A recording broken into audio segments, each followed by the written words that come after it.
శృతిస్మృతిపురాణానాం ఆలయం కరుణాలయం నమామి భగవత్పాదం శంకరం లోకశంకరం శంకరం శంకరాచార్యం కేశవం బాదరాయణం సూత్రభాష్యకృతౌ వందే భగవంతౌ పునః పునః. ఓం సదాహం సంప్రదాయజ్ఞం శయ్యమీంద్రం సదాశ్రయం సద్గురుం సచ్చిదానందం సదాచారం శమాశ్రయే. ఓం సహనా భవతు సహనౌ భునక్తు సహ వీర్యం కరవావహి తేజస్వినావధీతమస్తు మా విద్విషావహై. ఓం శాంతి శాంతి శాంతి. 1వ అధ్యాయం 1వ పాదం 1వ అధికరణం జిజ్ఞాసాధికరణం. జిజ్ఞాసాధికరణం ఇక్కడ అధికరణము అంటే దేని గురించి విచారం చేసి నిర్ణయించబడుతుందో దానిని తెలిపే గ్రంథ భాగం అధికరణం అంటే. ఒక్కొక్క అధికరణానికి ఒక్కొక్కటి లేదా ఎక్కువ సూత్రాలు ఉండొచ్చు. ఇక్కడ సూత్రం అంటే అల్పాక్షరం అసందిగ్ధం సారవత్ విశ్వతోముఖం అనేది సూత్రం. సూత్రం అంటే అది అర్థం. అంటే ఏంటి? అల్పాక్షరం. సూత్రంలో ఎంత సాధ్యమో అంత తక్కువ సంఖ్య గల మాటలు ఉండాలి, శబ్దాలు ఉండాలి. అల్పాక్షరం. అసందిగ్ధం. అర్థానికి సంబంధించి సంశయం ఉండకూడదు. అసందిగ్ధం. సారవత్ అంటే సారమైన విషయం ఉండాలి. విశ్వతోముఖం అంటే రకరకాలైన అర్థాలు దాని యందు ఉండాలి. ఇది సూత్రం అంటే అర్థం. ఇలా సూత్రాలు అధికరణం అంటే ఒకటి లేక ఎక్కువ సూత్రాలు ఉండొచ్చు. ఇది జిజ్ఞాసాధికరణం. అధికారి ముక్తికి గాను బ్రహ్మ విచారాన్ని చెయ్యాలి. అధికారి ముక్తి కోసము బ్రహ్మ విచారం చెయ్యాలనేది హెడ్డింగ్. 10వ భాష్య భాగం. వేదాంత మీమాంసా శాస్త్రస్య వ్యాచిఖ్యాసితస్య ఇదం ఆదిమం సూత్రం. వేదాంత మీమాంసా శాస్త్రస్య వ్యాచిఖ్యాసితస్య ఇదం ఆదిమం సూత్రం. మేము వ్యాఖ్యానం చెయ్యవలసి ఉన్న వేదాంత మీమాంసా శాస్త్రానికి ఇది మొదటి సూత్రము. వేదాంత మీమాంస శాస్త్రానికి అంటే ఈ గ్రంథానికి పూర్వం బ్రహ్మసూత్రం అని పేరు ఉండలేదు అని అర్థం. శంకరాచార్యులు పెట్టారు వేదాంత మీమాంస శాస్త్రానికి అంటే బ్రహ్మసూత్రమని పేరు ఉండలేదు. ఎప్పుడే చెప్తున్నాను. శారీరక మీమాంస, వేదాంత మీమాంస అని పేర్లు శంకరాచార్యులు భాష్యంలో కనిపిస్తూ ఉంటాయి. శారీరక మీమాంస అంటే శరీరంలో ఉండే జీవుడిగా వ్యక్తమవుతున్న ఆత్మీయ స్వరూపాన్ని విచారించే శాస్త్రం. ఇక్కడ శారీరక మీమాంస. ఇక్కడ శారీరుడు అంటే శీర్యతే ఇది శరీరం, శీర్యతే ఇది శరీరం అంటే శీర్ణమైపోయేది కాబట్టి దీని పేరుకి అది వచ్చింది. ఏది సడలిపోయి జీర్ణమైపోతుందో, ఏది జీర్ణమైపోతుందో అది శరీరం. ఇంకో అర్థం కూడా ఉంది. ఆవరించేది, కప్పివేసేది అనే అర్థం కూడా ఉంది. అంటే స్వరూపాన్ని కప్పే ఉపాధులన్నీ శరీరాలే. స్వరూపాన్ని కప్పే ఉపాధులన్నీ శరీరాలే. స్థూలము, సూక్ష్మము ఇవి 2 శరీరాలుగా చెప్పబడతాయి. ఈ శరీరాల్లో ఉండేవాడు శారీరుడు అని అర్థం. శారీరుడు అని అర్థం. మీమాంస శారీరక మీమాంస కదా. మీమాంస అంటే మాతుం ఇచ్చా మీమాంస. మాతుం ఇచ్చా మీమాంస. ఇది వేదానికి తాత్పర్యం ఏమిటి అని చర్చ. ఇక్కడ వేదానికి తాత్పర్యం ఏమిటి అని చర్చ. మీమాంస అంటే కర్మమీమాంసకులు ధర్మము అని అంటారు, శారీరక మీమాంసకులు మోక్షము అని అంటారు. మోక్షం గురించి వాళ్ళేమో ధర్మం కోసం అని అంటారు. ఈ శారీరుడి గురించి వేదాలలో ఈ జీవుడు బ్రహ్మమా అనే దాని చర్చయే మీమాంస. వేదాంతాలలో శారీరక మీమాంస శాస్త్రం అన్నారు. ఇక్కడ శాస్త్రం అంటే ఏంటి? శాస్త్రీతి శాస్త్రం. శాస్త్రీతి శాస్త్రం విధి నిషేధాలతో కట్టుబాటు చేసేది శాస్త్రం.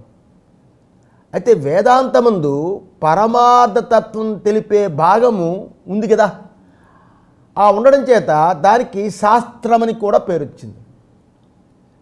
శినష్టీతి శాస్త్రం. శినష్టీతి శాస్త్రం అంటే వేదంలో ప్రతిపాద్యమైన తత్వాన్ని నిర్ణయించి ఉండడం వల్ల శాస్త్రము అని అంటారు. ఇలా శారీర మీమాంస శాస్త్రం అయ్యింది. అటువంటి మేము వ్యాఖ్యానం చెయ్యవలసి ఉన్న వేదాంత మీమాంసా శాస్త్రానికి ఇది మొదటి సూత్రము అని ఈ విచారణ వేదాంతాలు అనబడే ఉపనిషత్తుల ఆధారంగానే సాగించాల్సి ఉంది. కనుక దీనికి వేదాంత మీమాంస అని పేరు కూడా వచ్చింది. మీమాంస అంటే ఇంకో అర్థం కూడా ఉంది. మాన పూజాయాం అంటే పూజా విచారం. మీమాంస అంటే ఇంకో అర్థం ఉంది, పూజా విచారం. ఆత్మ బ్రహ్మస్వరూపుడు అని తెలపడం వల్ల ఈ శాస్త్రాలను సూత్రాలకి బ్రహ్మసూత్రాలు అని పేరు తర్వాత ప్రసిద్ధంగా వచ్చింది. ముందు మాత్రం శారీరక మీమాంస. ఇక్కడ అధికరణము అంటే ఒక విషయాన్ని చర్చించే సందర్భం అధికరణం.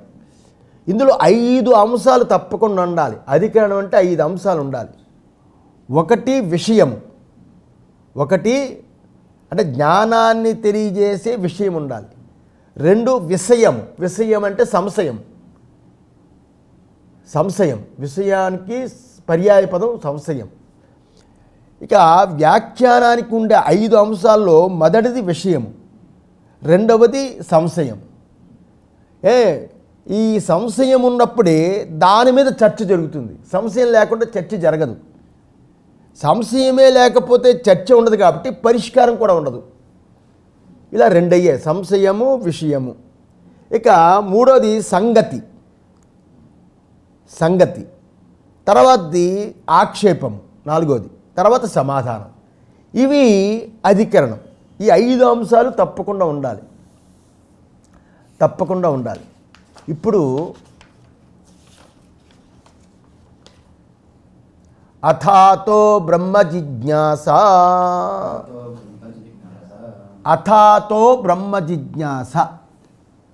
అనేది మొదటి సూత్రం. భాష్యం. తత్ర అథ శబ్ద అనంతర్యార్థ పరిగృహ్యతే నా అధికారార్థ. ఇక్కడ అథ అనే శబ్దం ఉంది. ఈ అథ అనే శబ్దము ఆ తరువాత అని అర్థంలో తీసుకోవాలి.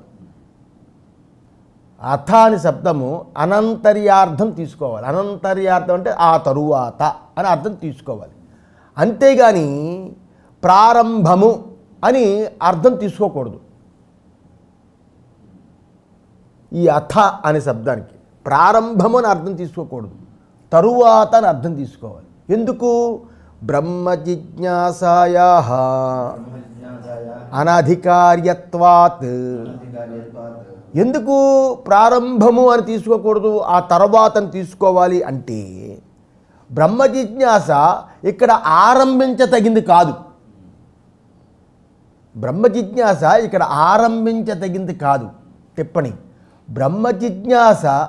జిజ్ఞాసని ప్రారంభించి దాని విషయంగా ఏదైనా చెప్పాలి అని ఈ శాస్త్రం బయలుదేరలేదు. బ్రహ్మ జిజ్ఞాస ఇక్కడ ప్రారంభించి ఏదో దీని విషయం చెప్పాలి అని ఈ శాస్త్రం బయలుదేరలేదు. బ్రహ్మము గురించి చెప్పడానికి బయలుదేరింది. బ్రహ్మము గురించి చెప్పడానికి బయలుదేరింది, బ్రహ్మ జిజ్ఞాసను ప్రారంభించలేదు, బ్రహ్మము గురించి చెప్పడానికి బయలుదేరింది, బ్రహ్మము గురించి చెప్పడం బయలుదేరింది.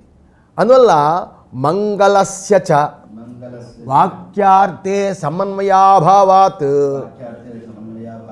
ఇక్కడ మంగళము అనే అర్థం, మంగళం అనే అర్థము వాక్యం యొక్క అర్థంలో సమన్వయం కాకపోవడం వల్ల, మంగళం అనే అర్థం ఏదైతే ఉందో అది వాక్యం యొక్క అర్థంలో సమన్వయం కాకపోవడం వల్ల ఈ అర్థం కూడా పెట్టడానికి వీల్లేదు. ఏది? ప్రారంభము, ప్రారంభము అని పెట్టకూడదు. ఎందుకంటే మంగళం అనే అర్థం వాక్యం యొక్క అర్థంలో సమన్వయం కావడం లేదు. మంగళం అనే అర్థం రావాలి కదా, ఆ అర్థం కూడా ఇక్కడ పెట్టుకోవడానికి వీలవ్వదు. ప్రారంభం అని పెడితే అంటే ఏంటి? మంగళము టిప్పణి, మంగళము అంటే ఏంటి? అందువల్ల బ్రహ్మ జిజ్ఞాస అనే వాక్యం చేసి అన్వయించడానికి వీల్లేదు. అందువల్ల బ్రహ్మ జిజ్ఞాస, అందువలన అని పెట్టి అందువలన బ్రహ్మ జిజ్ఞాస అని అలా అన్వయించడానికి వీలవదు. ఎందుకు? ఎందుకంటే అప్పుడు మంగళానికి వాక్యార్థమైన జిజ్ఞాసకి సంబంధం లేకుండా పోతుంది. అందువలన అని పెట్టి చెప్తే అన్వయం చేస్తే అప్పుడు మంగళానికి వాక్యార్థమైన జిజ్ఞాసకి సంబంధం లేకుండా పోతుంది. మొత్తం కలిసి ఒకే వాక్యం అవ్వదు, ఒకే వాక్యం అవ్వదు. ఆ తరువాత అంటే మంగళం కుదురుతుంది అని అర్థం. అర్థమైందా? అర్థాంతర ప్రయుక్త ఏవహి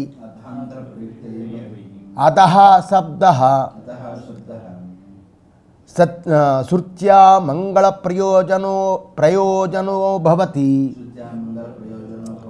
వేరొక అర్థంలో ప్రయోగించిన అథశబ్దము, వేరొక అర్థమందు ప్రయోగించిన అథశబ్దము చెవియందు పడ్డం వల్ల మంగళం అనే ప్రయోజనము కలగజేసి ఉన్నది కదా అంటున్నాడు. అంటే ఇక్కడ టిప్పణి, అథశబ్దాన్ని, అతః కదా దాని గురించి కదా ఇప్పుడు అవుతుంది. అథశబ్దాన్ని ఏ అర్థంలో ఉపయోగించినా కూడా గ్రంథమందు ప్రారంభమునందు ఉంటే అది మంగళమే అవుతుంది కదా అని అర్థం. మంగళమే అవుతుంది కదా, ప్రారంభం అంటే మంగళమే అవుతుంది కదా అని అంటే అర్థం ఏంటంటే అథశబ్దానికి మంగళ, అథశబ్దానికి మంగళ, అనంత, ఆరంభ, ప్రశ్న కార్ష్ణేశ్వతో అని అతః అని అర్థం. అంటే ఏంటి? నిఘంటువులో చెప్పినట్లు మంగళార్థం కూడా ఉంది కదా అని అంటున్నాడు. మంగళార్థం కూడా ఉంది కదా అని అంటున్నాడు. గ్రంథారంభంలో మంగళాచరణ సరి అయింది కదా. ఏ గ్రంథాన్ని ఆరంభించినా మంగళాచరణ చేస్తారు కదా. అలా మంగళాచరణ చేసి అనొచ్చు కదా. ఏదో ఒక దేవి స్తోత్రమో గణపతి ఏదో చెప్తారు మంగళ, అలా అనుకోవచ్చు కదా. అందుచేత దీన్ని ఆ అర్థం చెప్పచ్చు కదా, మంగళాచరణ అని అర్థం చెప్పచ్చు కదా అనేది ప్రశ్న. అదేందా? దానికి భాష్యం ఏమిటంటే పూర్వ ప్రకృతాపేక్షాయాశ్చ ఫలత అనంతర్య అవ్యతిరేకాత్. పూర్వంలో ప్రస్తుతమైన దాని తరువాత అంటే పూర్వంలో సందర్భమైన దాని తరువాత అని అర్థము. ఫలంలో అనంతర్య అనే శబ్దము కంటా వేరుగా లేదు అని అర్థం. అంటే పూర్వంలో ప్రస్తుతమైన దాని తర్వాత తర్వాత అనే అర్థము ఫలమందు అనంతర్య అనే అర్థం కంటా వేరుగా లేదు అని అన్నాడు. అనంతర్య అంటే ప్రారంభం. ఎందుకంటే ఇక్కడ టిప్పణి వెనుకనే ప్రకృతమైన ధర్మ జిజ్ఞాస అయిన తరువాత, ప్రకృతమైన ధర్మ జిజ్ఞాస, ఇది బ్రహ్మ జిజ్ఞాస కదా, ధర్మ జిజ్ఞాస అయిన తరువాత అని ఒక వృత్తికాడు అథశబ్దానికి అర్థం చేశాడు. అయిన తరువాత అర్థం చేశాడు. ఏది? ధర్మ జిజ్ఞాస అయిన తరువాత అని అర్థం చేశాడు. వాళ్ళు కూడా ఆ తరువాత అనే అర్థాన్నే ఒప్పుకున్నట్లయింది. వాళ్ళు కూడా ప్రారంభమందు అనలేదు, మంగళము అని అనలేదు, తరువాతని ఒప్పుకున్నట్లయింది. ఆ వృత్తికారులు చెప్పాడు కదా మరి. ఏది? ధర్మ జిజ్ఞాస అయిన తరువాత అని వృత్తికారులు కూడా ఒప్పుకున్నాడు. అందులో తరువాత అని తీసుకోవాలి అన్నాడు. అంటే దాన్ని ఒకడు అడుగుతున్నాడు ఓ ప్రశ్న, ఏమని? సత్తిచ్చ ఆనంతర్య అర్ధత్వే యథా ధర్మ జిజ్ఞాస పూర్వవృత్తం నియమేన ఆపేక్షతే తద్ వక్తవ్యం. ఇలా అనంతర్యం, అనంతర్యం అంటే తర్వాత, ఇలా తర్వాత అనే అతశబ్దం యొక్క అర్థమైతే ధర్మ జిజ్ఞాసకి మొదట జరిగి ఉండాల్సిన వేదాధ్యయనం ఏదైతే ఉంటుందో, ధర్మ జిజ్ఞాస చేయంటే ముందు వేదాధ్యయనం ఉండాలి. వేదాధ్యయనం ఏదైతే ఉంటుందో ఆ వేదాధ్యయనం ఏ రకంగా ఆవశ్యకమై ఉంటుందో టిప్పణి. దీన్ని జైమినీలు పూర్వమీమాంసా సూత్రం యొక్క భాష్యంలో శబరిస్వాములు వారు తెలిపారు.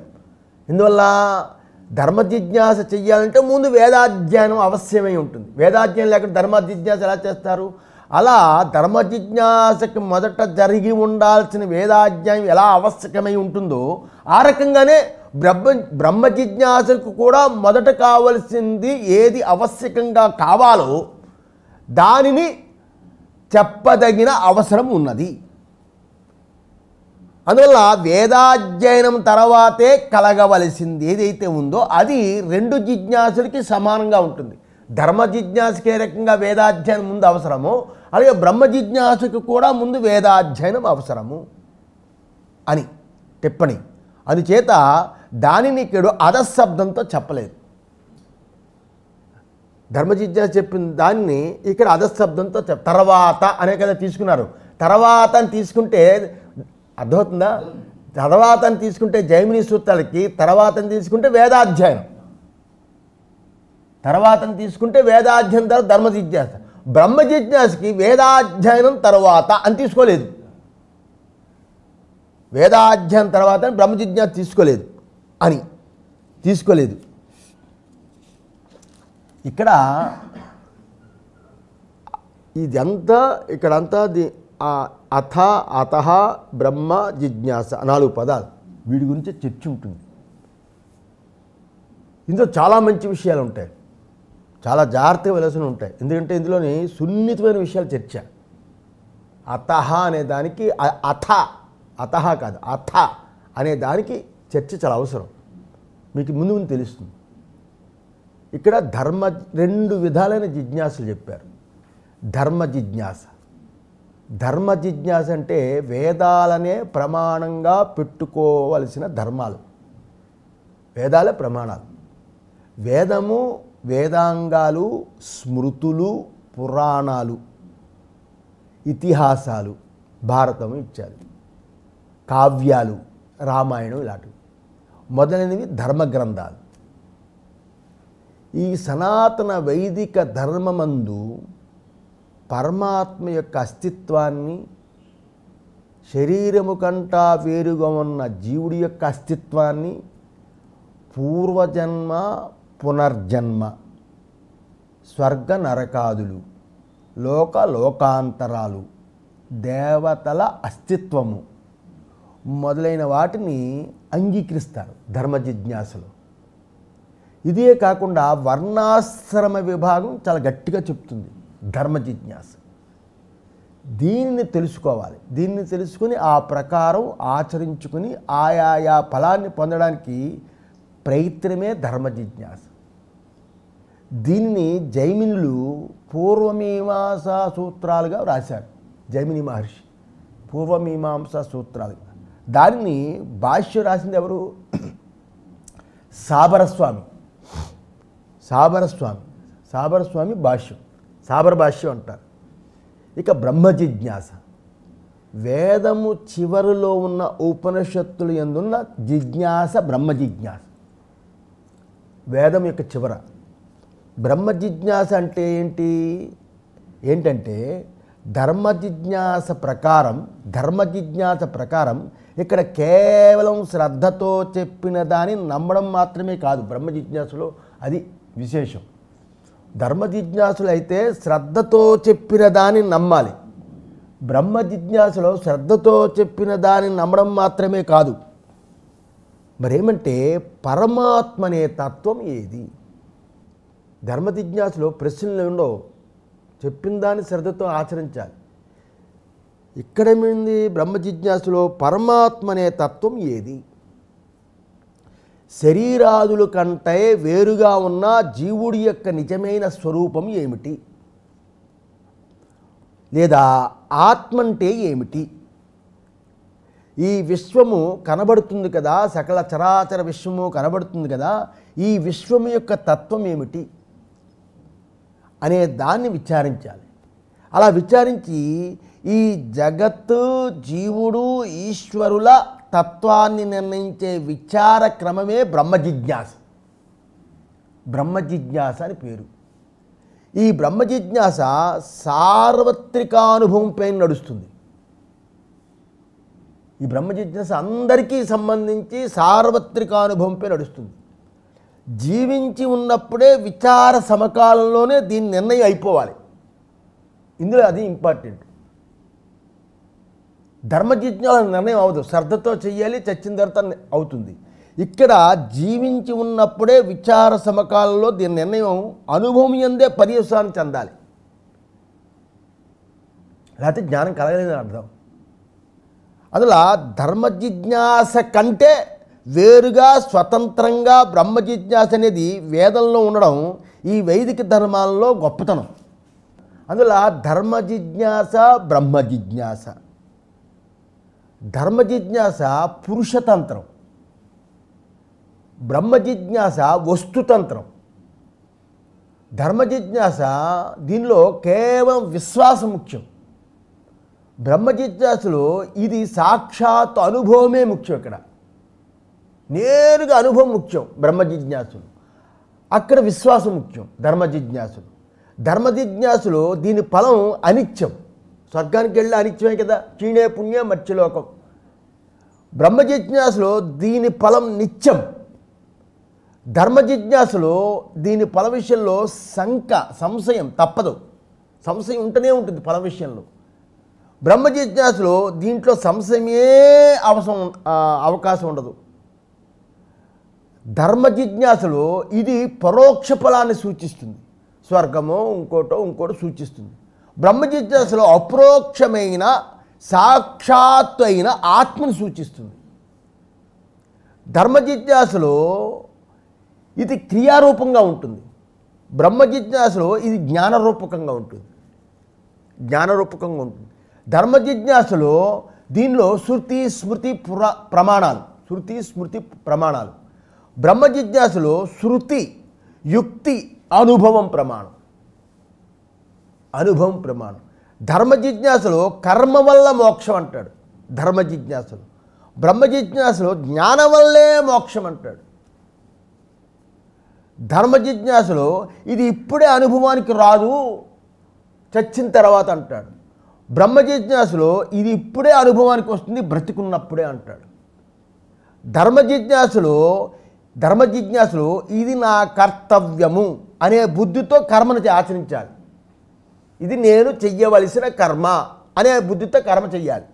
బ్రహ్మ జిజ్ఞాసలో కర్మ అనేది ఏదైతే ఉందో, కర్మ అనేది దుర్తిక్షయాన్ని కలిగించి, అంటే పాపాన్ని తొలగించి ముక్తికి పరంపరగా కారణమవుతుంది అని అంటారు. అది ధర్మ జిజ్ఞాసకి, బ్రహ్మ జిజ్ఞాసకి అర్థం. ఈ విషయంలో శంకరుల యొక్క అభిప్రాయం ఏమిటి? సూత్రభాష్యం 3:32లో కర్మ ఫలేహి స్వర్గాద్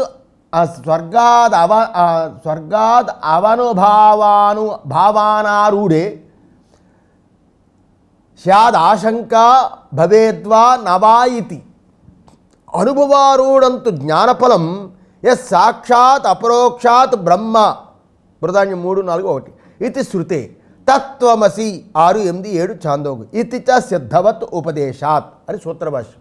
అంటే కర్మఫలం ఏదైతే ఉందో లభిస్తుందో లేదో అని సంశయము ధర్మ జిజ్ఞాసలో ఉంటుందన్నాడు శంకరాచార్యులు. చచ్చిన తర్వాత ఆ కర్మఫలం స్వర్గం కోరుకుంటే ఆ కర్మఫలం పోని అది దొరుకుతుందో దొరకదో అని సంశయం ఉండిపోతుంది.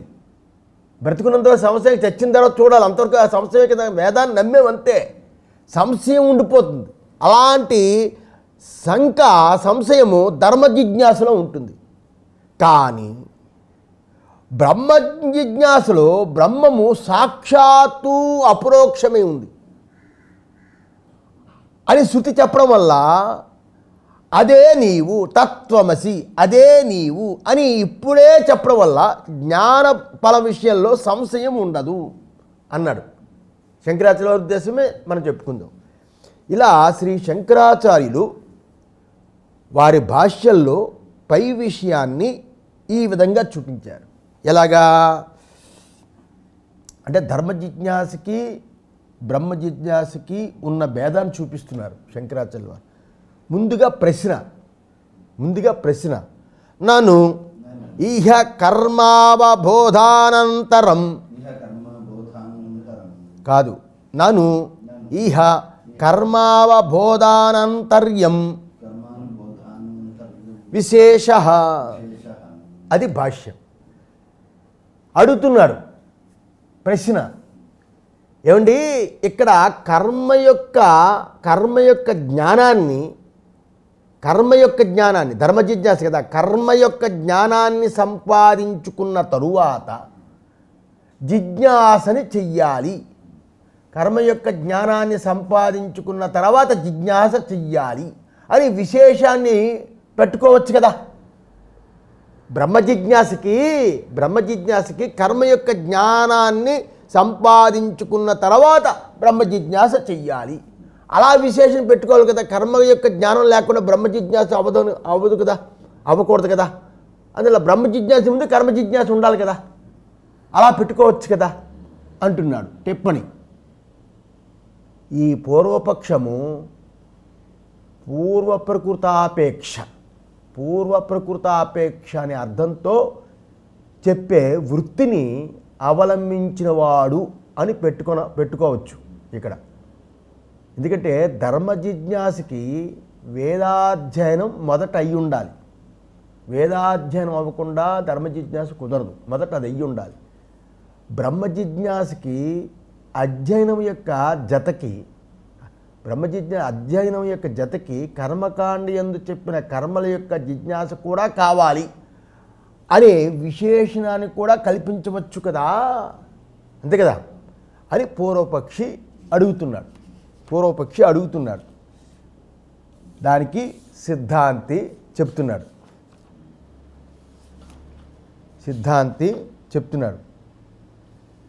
పూర్వప్రకృత అపేక్ష అంటే ముందు ఉన్న దాన్ని అపేక్షించి అని. సిద్ధాంతి చెప్తున్నాడు నా అలా కుదరదు, అది కూడదు. ఎందుకంటే ధర్మ జిజ్ఞాసాయా ప్రాగ్ అపి అధీత వేదాంతస్య బ్రహ్మ జిజ్ఞాస ఉపపత్తేహి, అలా కూడదయ్యా. ఎందుకంటే వేదాంతాన్ని చెయ్యవచ్చు, వేదాంతాన్ని అధ్యయనం చేయవచ్చు. అధ్యయనం చేసిన వాడు ధర్మ జిజ్ఞాసను చేయడానికి ముందే బ్రహ్మ జిజ్ఞాసని చెయ్యొచ్చు అని. వేదాంతాన్ని అధ్యయనం చేసిన వాడై ఉంటే ధర్మ జిజ్ఞాస విషయాన్ని తెలుసుకోవడానికి మొదట బ్రహ్మ జిజ్ఞాసని చెయ్యొచ్చు అని అర్థమైందా? అంటే ఏంటి, ఇక్కడ బ్రహ్మ జిజ్ఞాస అనేది ధర్మ జిజ్ఞాసకి అంగం కాదని. బ్రహ్మ జిజ్ఞాస అనేది ఏదైతుందో బ్రహ్మ జిజ్ఞాస అది ధర్మ జిజ్ఞాసకి అంగం కాదు. బ్రహ్మ జిజ్ఞాస అనేది మరి ఏంటి, స్వతంత్రమైన శాస్త్రం. బ్రహ్మ జిజ్ఞాస స్వతంత్రమైన శాస్త్రం. ధర్మ జిజ్ఞాస ఏదైతే ఉందో అది ధర్మ జిజ్ఞాసను చెయ్యొచ్చు లేదా చేయకపోవచ్చు. ధర్మ జిజ్ఞాస చెయ్యొచ్చు లేదా చేయకపోవచ్చు. బ్రహ్మ జిజ్ఞాసకు కావలసిన అధికార సంపత్తి ఉండాలి. అంతేగాని ధర్మ జిజ్ఞాస చెయ్యాలి అని రూల్ లేదు. బ్రహ్మ జిజ్ఞాసకి ఏం కావాలంటే అధికార సంపత్తి కావాలి. అధికార సంపత్తి ఉన్నట్లయితే అటువంటి ఆయన బ్రహ్మ జిజ్ఞాస చేసివచ్చు అనేది ఇక్కడ తాత్పర్యం. దానికి చెప్తున్నమాట వేదాంతాన్ని చెయ్యొచ్చు, అధ్యయనం చేసిన వాడు ధర్మ జిజ్ఞాసను చేయడానికి ముందు బ్రహ్మ జిజ్ఞాస చెయ్యొచ్చు అని అంటే అర్థం ఏంటి? ధర్మ జిజ్ఞాస చెయ్యక్కర్లేదు, వేదాంతాన్ని చేసుకోవచ్చు. వేదాంతాన్ని జిజ్ఞాస చేసుకోవచ్చు. అధ్యయనం చేసిన వాడు ధర్మ జిజ్ఞాస చేయడానికి ముందే బ్రహ్మ జిజ్ఞాస చెయ్యొచ్చు. అధ్యయనం చేసిన వాడు ధర్మ జిజ్ఞాస చేయడానికి ముందే బ్రహ్మ జిజ్ఞాస కూడా చేయొచ్చు. ధర్మ జిజ్ఞాస చేసే తీరాలని రూల్ లేదు, చేసే తీరాలని లేదు. అర్థమైందా? అది అందువల్ల ఈ పై వాక్యానికి ఆచార్యులు వాళ్ళ కాలంలో ప్రసిద్ధమై ఉన్న ఒక ఉదాహరణ చెప్తున్నారు. నెక్స్ట్ భాషలో ఆయన కాలంలో ఒక ప్రసిద్ధమైన ఒక విషయం ఉంటే ఆ ఉదాహరణ చెప్తున్నారు. ఎలాగంటే యథాచ హృదయాది అవధానానాం అనంతర్య నియమః క్రమస్య వివక్షితత్వాత్ న తథా ఇహ క్రమో వివక్షితః శేషిత్వీ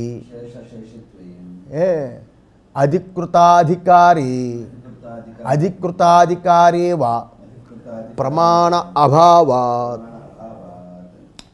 ఆయన కాలంలో ప్రసిద్ధమైన ఉదాహరణ ఇప్పుడు చేస్తున్నారే, కానీ అప్పుడు ప్రసిద్ధమైన ఉదాహరణ. ప్రసిద్ధం కదా అప్పుడు కర్మకాండ.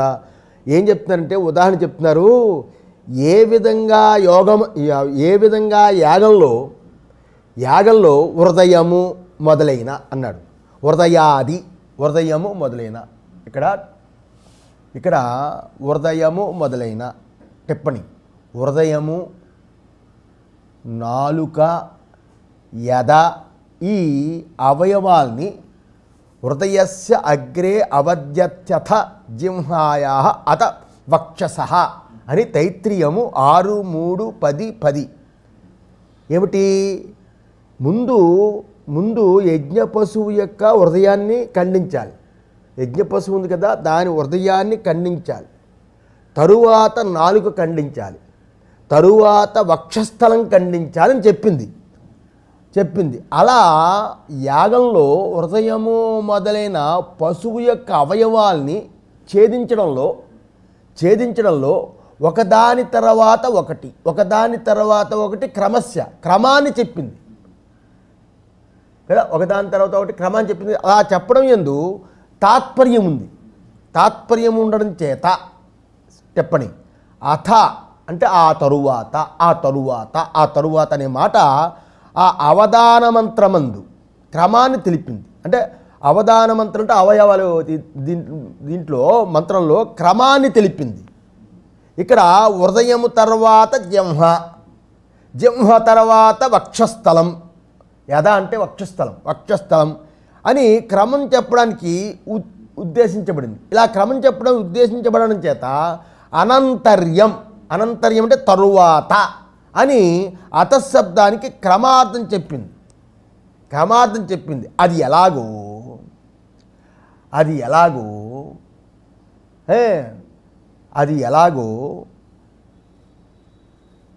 అలా ఇక్కడ కూడా క్రమాన్ని చెప్పడంలో తాత్పర్యం లేదు అంటే శంకరాచార్య ఉదాహరణ చెప్పాడు. అక్కడ క్రమం చెప్పారు కదా యాగంలో, అలాంటి క్రమాన్ని ఇక్కడ చెప్పడంలో తాత్పర్యం లేదు బ్రహ్మ జిజ్ఞాసలో.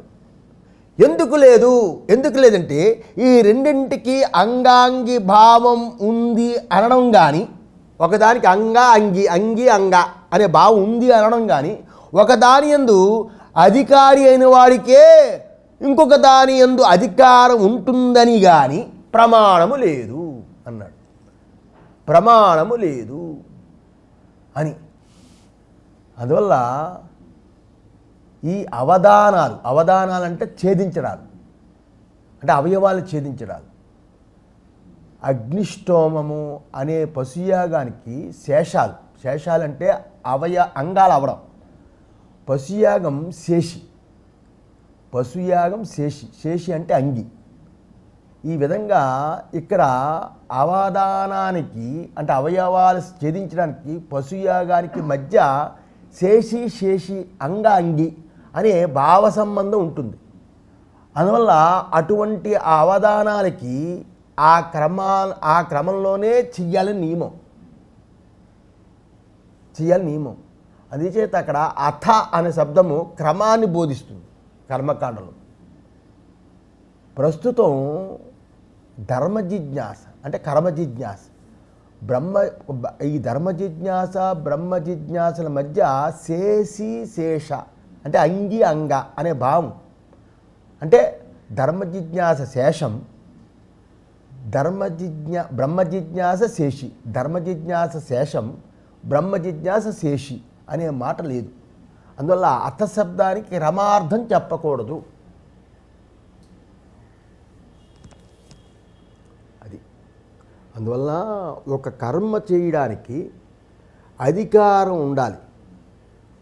ఒక కర్మ చేయడానికి ఒక అధికారం ఉండాలి. ఆ అధికారం ఉన్నవాడికే ఆ కర్మ తర్వాత మరొక కర్మ, ఆ కర్మ తర్వాత మరొక కర్మ, అలా చేయడానికి అధికారం ఉందని చెప్పినప్పుడు అది అధికృతాధికారం.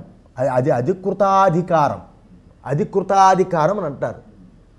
ఆ అధికారం ఉన్నవాడికి అధికారం.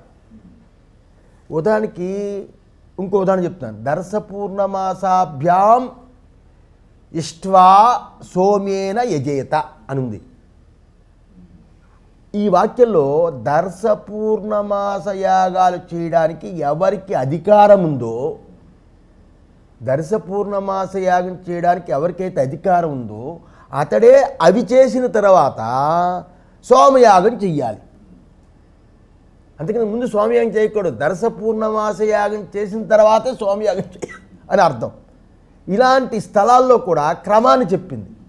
ఇలాంటి అధికృతాధికారం బ్రహ్మమీమాంస విషయంలో లేదు. అందువల్ల బ్రహ్మమీమాంస విషయంలో క్రమం లేదు, క్రమం చెప్పలేదు అనేది అర్థం. మొత్తానికి ఏమైంది? మొత్తానికి అర్థం ఏంటి? ఇది ఎందుకంటే చెప్తున్నాను, ఇది చాలా మనకి ఇంపార్టెంట్. ఇది ఒక పవిత్రమైన భావన, చిత్తశుద్ధి కలుగుతుంది యజ్ఞం గురించి కదా. కనుక యజ్ఞంలో పశువుని వధ చేసినప్పుడు మొదట హృదయం, ఆ తర్వాత నాలుక, ఆ తర్వాత ఒకదాని తర్వాత ఇంకొకటి దాన్ని ఛేదించాలి, కొయ్యాలి అనే క్రమం చెప్పబడిందో, అలాగే ఇక్కడ ధర్మ జిజ్ఞాస అయిన తర్వాత బ్రహ్మ జిజ్ఞాసన చెయ్యాలనే క్రమానికి నియమం లేదు అని. బ్రహ్మ జిజ్ఞాస ధర్మ జిజ్ఞాసకి శేషము కాదు, అంటే అంగాంగి అనే భావం లేదు. ధర్మ జిజ్ఞాస ముఖ్యమై ఉండి బ్రహ్మ జిజ్ఞాస దాని యందు ఉన్న ఒక భాగం మాత్రమే. అంగి అని అంగమని తెలుసుకోకూడదు. అలాగా అది ముఖ్యము, ఇదేమో ఒక అంగి అని అలా అంగము అని అనుకోకూడదు. ఎందుకంటే దానినే శేషిత్వే అధికృతాధికారేవా ప్రమాణ అభావతని భాష్యం చెప్పారు. ఆ మాటతో చెప్పారు శంకరాచార్యులు వారు, మహానుభావుడు. ధర్మ జిజ్ఞాసని చేసిన వాడే బ్రహ్మ జిజ్ఞాసకు అధికారం అవ్వడానికి ఏ ప్రమాణము లేదు. ఉంది కాబట్టి బ్రహ్మజ్ఞానం వెతికింది. అయితే వేదం చదువుకున్నాడు ఎవరికి కావాలి? బ్రహ్మజ్ఞానం వాడికి అక్కర్లేదు. ఆదిశంకరాచార్యులు వారు అలాగ అమృతాన్ని పోశారు దాని మీద. ఈ కారణం చేత కూడా బ్రహ్మ జిజ్ఞాస ఒక స్వతంత్రమైన శాస్త్రం అనేది దీని తాత్పర్యం. ఇప్పుడు చెప్తున్నారు మళ్ళా, ధర్మ జిజ్ఞాసకి మరియు బ్రహ్మ జిజ్ఞాసకి ఉన్న వ్యత్యాసం, తారతమ్యం. నెక్స్ట్ టాపిక్, ధర్మ బ్రహ్మ జిజ్ఞాసయో ఫల జిజ్ఞాస్య భేదాత్ చ. ధర్మ జిజ్ఞాస బ్రహ్మ జిజ్ఞాస, ధర్మ బ్రహ్మ జిజ్ఞాసయో అంటే ఏంటి? ధర్మ జిజ్ఞాస బ్రహ్మ జిజ్ఞాస ఈ రెండిటికి ఫలము జిజ్ఞాస్యము కదా.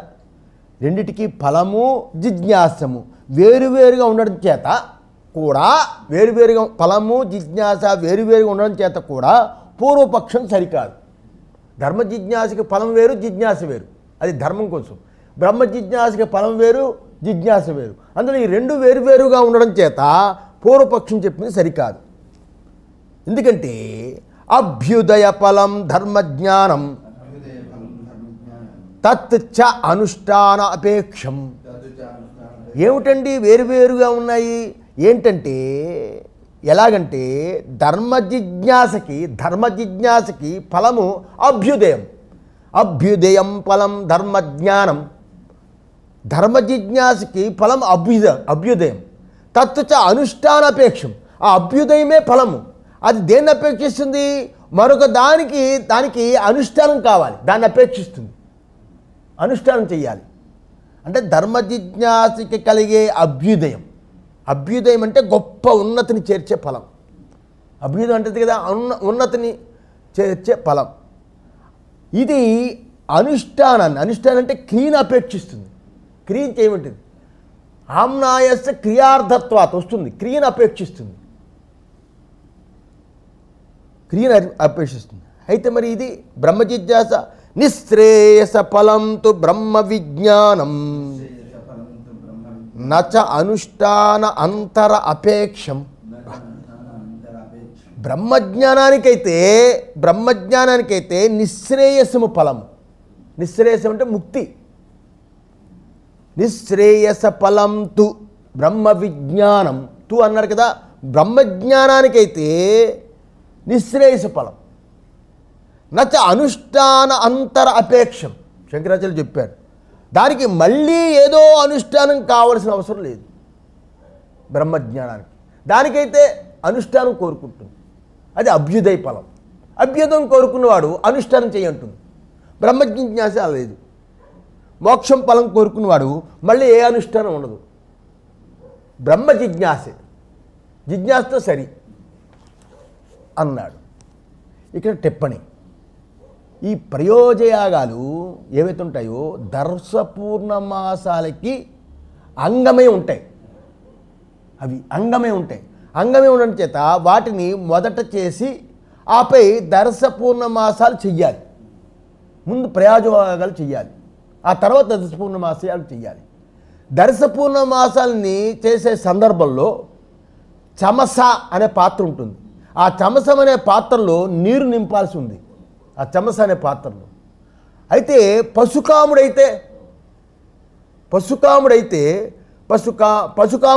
పశుకాముడైన వాడు ఆవు పాలను పితికే పాత్రలో నింపాలి. ఆవు పాలు పితికే పాత్రలో నింపాలి అని వచనాలు ఉన్నాయి. ఈ రెండు వచనాలు దర్శ పూర్ణమాసాలకి అధికారి అయిన వాడికి అన్వయిస్తుంది అనేది స్పష్టం. వాడికి దేనికి దర్శ పూర్ణమాసానికి అధికారి అయిన వాడికి రెండు అర్చిస్తాయి, అందరికి సంబంధించి కాదు. ఇలా కర్మజ్ఞానము బ్రహ్మజ్ఞానానికి అంగం కాదు. ఇలాగా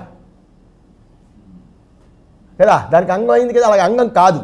కర్మయందు అధికృతుడైన వాడు అంటే అధికారి అయిన వాడికే జ్ఞానమందు అధికారం అనే నియమం కూడా లేదు. అందుచేత ఇక్కడ అతశబ్దము క్రమాన్ని చెప్తుందనడానికి ప్రమాణం లేదు. ఈ బ్రహ్మసూత్రాలు లేదు. అందుకే బ్రహ్మ జిజ్ఞాస నిశ్రేయసం అంటే మోక్షము లేదా సంసారము నుండి పూర్తి విడుదల అనే అనుభవంలో పర్యవసానం కాదగింది. అలా ఉండడం చేత ఇక్కడ మళ్ళీ చేసి పొందవలసి ఉన్నది మిగిలి లేకపోవడం చేత దీనికి అనుష్ఠానం యొక్క లేదా క్రియ యొక్క అపేక్ష లేదు. ఎందుకు అంటే భవ్యశ్చ ధర్మో జిజ్ఞాస్య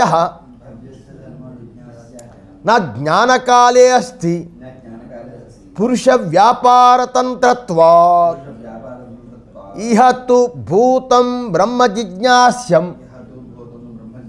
నిత్యత్వాత్ నా పురుష వ్యాపారతంత్రం. అద్భుతమైన మాట చెప్పాడు. ఇదే కాకుండా భాష్యకారులు అంటున్నారు, ఇదే కాకుండా మొదటిగా జిజ్ఞాసకి విషయమై ఉన్న ధర్మము ముందు కలగాలి.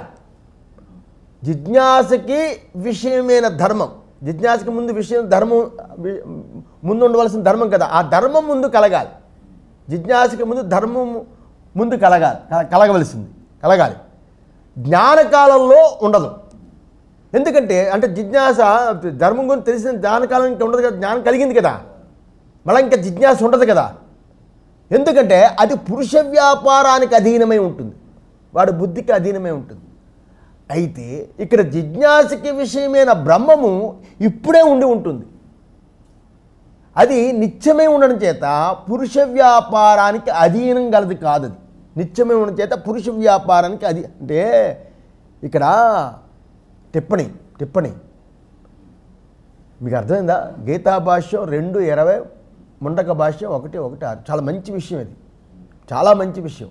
వివరించి చెప్తే అర్థమవుతుంది. విధి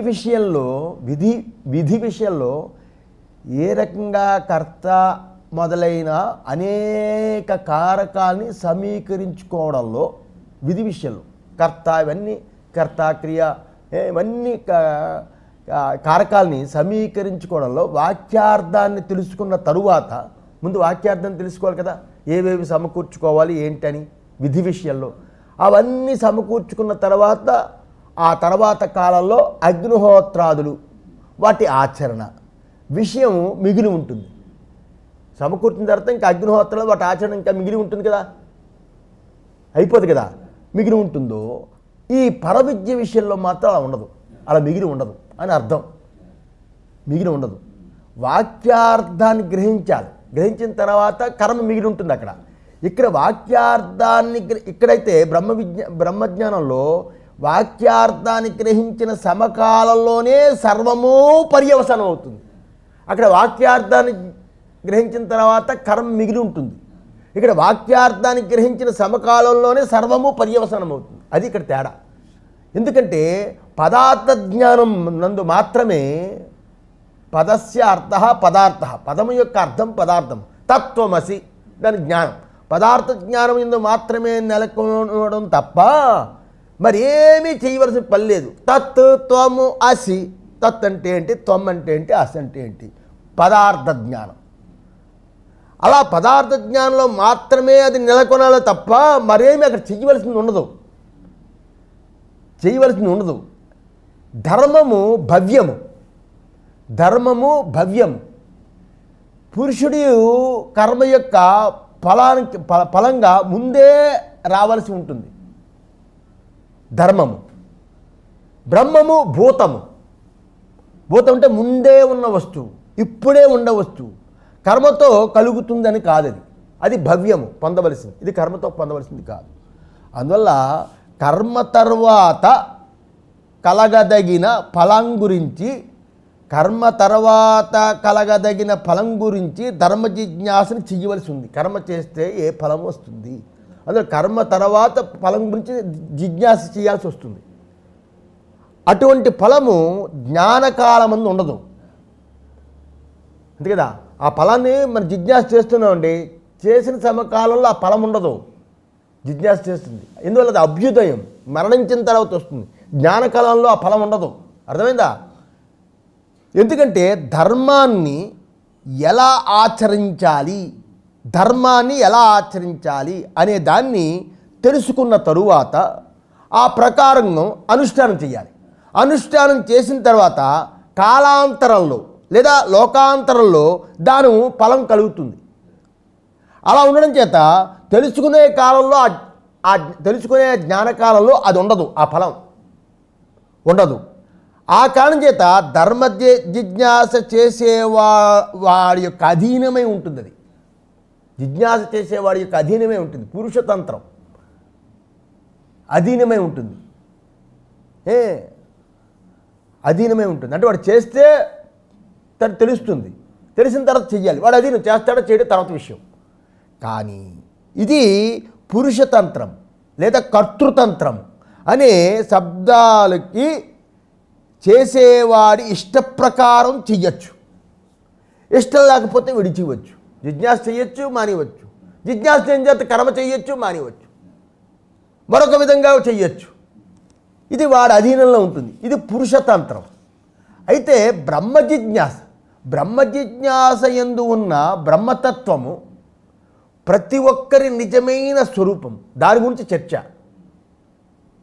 లోకాంతరానికి ఇక్కడి నుంచి వెళ్ళడానికి, మనం ఇక్కడ ఉండి ఏం చేయాలి, అక్కడికి వెళ్ళడానికి అనే దానికి ధర్మ జిజ్ఞాస. ఇక్కడేంటి బ్రహ్మ జిజ్ఞాసలో బ్రహ్మతత్వము తెలుసుకునేవాడు, జిజ్ఞాస చేసేవాడి యొక్క ప్రతి ఒక్క నిజమైన స్వరూపం. అటువంటి స్వరూపంగా మొదటే ఉన్న భూత వస్తువే ఉంది. జిజ్ఞాస కాలంలోనూ జిజ్ఞాస కలగక ముందు మొదటిలోనూ జిజ్ఞాస ముగించిన తరువాత కూడా ఈ బ్రహ్మతత్వము అందరికీ స్వరూపమై ఉంది. కొత్తగా రావాల్సింది కాదు, అందరికీ స్వరూపమే ఉంది. ఆ స్వరూపమే ఉన్న చేత అది నిత్యం. దీనిని ఉన్నదానిని ఉన్నట్లు తెలుసుకోవాలి. ఇలా దీనిని ఉన్నదాన్ని ఉన్నట్లు కనుగొనవలసి ఉండడమే ఈ జిజ్ఞాస యందు ముఖ్యమై ఉంది. ఇలా ముఖ్యమై ఉండడం చేత ఇక్కడ పురుష వ్యాపార తంత్రానికి వ్యవధానం లేదు. పురుష వ్యాపార తంత్రానికి వ్యవధానం లేదు. ఎందుకంటే ఇది చేసిన తరువాత, బ్రహ్మ జిజ్ఞాస చేసిన తరువాత కొత్తగా పొందే కాలాంతరము లోకాంతరము పొందవలసింది కాదు. ఎందువల్ల ఇది స్వరూపం, బయట లేదు, లోపట ఉంది. మరేమంటే మొదట ఉన్నదాన్ని ఉన్నట్లే తెలుసుకోవడం ఒక్కటే దీంట్లో. ఇక్కడ ముఖ్యం అదే అనేది ఇక్కడ తాత్పర్యం. సహనా భవతు సహనో భునక్తు సహ వీర్యం కరవావహి తేజస్వినావధీతమస్తు మా విద్విషావహి. ఓం శాంతి.